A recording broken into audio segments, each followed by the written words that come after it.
Kabayan, ilang tulog na lang ay eleksyon na.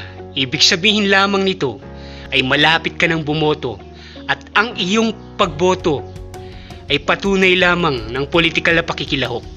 At ang politikal na pakikilahok sa pamamagitan ng pagboto ay karapatang politikal. Bakit? Sapagkat sa pamamagitan nito ay naipapakita ang kapangyarihan natin bilang mamamayan na makilahok sa pagtatag at pangangasiwa ng pamahalaan.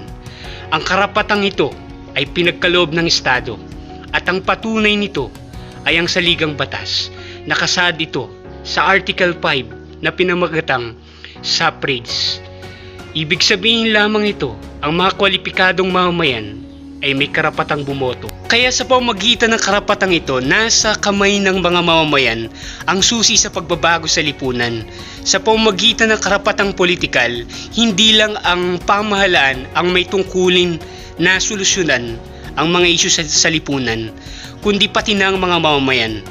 Kaya sa darating na eleksyon, gamitin ang karapatan sa pagboto. Gamitin ang karapatang politikal para sa totoong pagbabago.